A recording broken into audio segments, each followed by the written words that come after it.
Hello guys and welcome back. तो आज है दिन गणपति जी के विसर्जन का।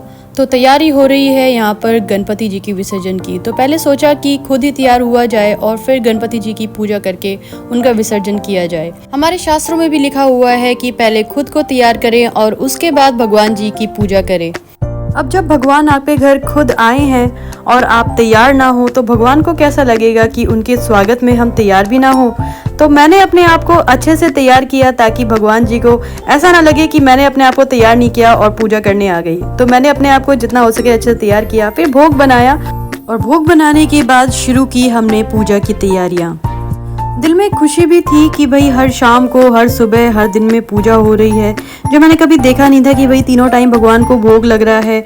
और मुझे ये भी पता है कि जो हम भोग लगाते हैं वो भगवान तक ज़रूर पहुंचता है। तो मुझसे जितना हुआ मैंने पूरी कोशिश की अपने भगवान जी को खुश करने की। खुशी के साथ साथ दिल में एक दुख भी था कि आज विसर्जन हो जाएगा। पता नहीं मन में इतना अजीब सा फील हो रहा था ना कि जैसे घर का कोई बड़ा सदस्य चला जा रहा हो। मतलब 3 दिन में भगवान के साथ इतना ज़्यादा लगाव हो गया। जब मैं विसर्जन कर रही थी तो मुझे यकीन नहीं हो रहा था कि मैं विसर्जन करने जा रही हूँ। पता नहीं ये परंपरा किसने बनाई है कि पहले भगवान जी को ले आओ और उसके बाद विसर्जन कर लो।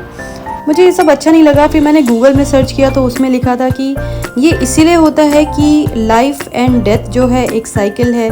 जो इस धरती पर आया है तो वो धरती से जाएगा भी। तो वो चाहे इंसान हो चाहे भगवान हो, उसको एक ना एक दिन जाना ही है।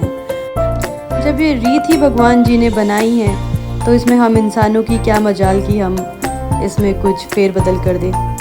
तो सब ऊपर वाले के हवाले छोड़कर हमने पूजा शुरू की। हमने अच्छे से कथा पढ़ी, भोग लगाया। तो जितना मुझसे हुआ मैंने अपनी तरफ से पूरी कोशिश की कि भगवान जी की पूजा में कोई कमी ना रह जाए। और उसके बाद मैंने क्षमा याचना ही मांगी कि भगवान, मैंने पहली बार गणेश चतुर्थी मनाई है, अगर मुझसे कोई भूल हो गई हो, कोई गलती हो गई हो तो मुझे माफ़ कर देना भगवान। अगर हो सके तो माफ़ कर देना, अगर ना हो सके तो उसकी सज़ा मुझे ज़रूर मिलनी चाहिए। तो यहाँ पर हमारी ईशानी पढ़ रही है गणेश चतुर्थी की कथा।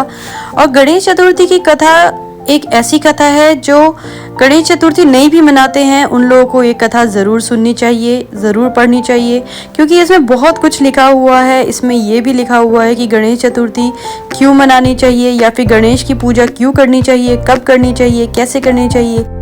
तो पूजा करने के बाद मैंने 4 लड्डू बांध दिए गणेश जी को। तो ये रहे वो 4 लड्डू। और बड़े ही दुखी मन से मुझे उनको विसर्जन करना पड़ रहा था। पहले मैंने उनको पूरे घर में घुमाया।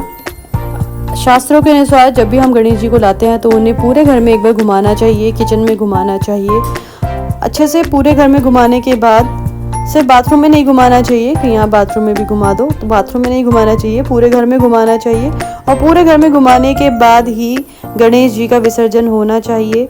तो मैंने पूरे घर में घुमाने के बाद गणेश जी का विसर्जन नहर में कुछ इस तरीके से कर दिया।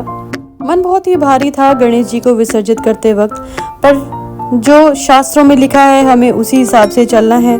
तो मैंने गणेश जी का विसर्जन कर दिया और एक खुशी हो रही थी कि वो अब सीधा अपनी माँ के पास जाएंगे और जो लड्डू मैंने दिए हैं वो रास्ते में खाते हुए जाएंगे। विसर्जन करने के बाद जब मैं घर वापस आई तो मुझे घर बहुत ही सूना सूना लगा।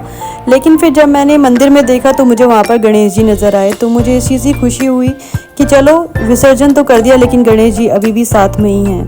तो आई होप आप सबको मेरा ये छोटा सा व्लॉग पसंद आया होगा। अगर पसंद आए तो please like, share and subscribe ज़रूर कर देना।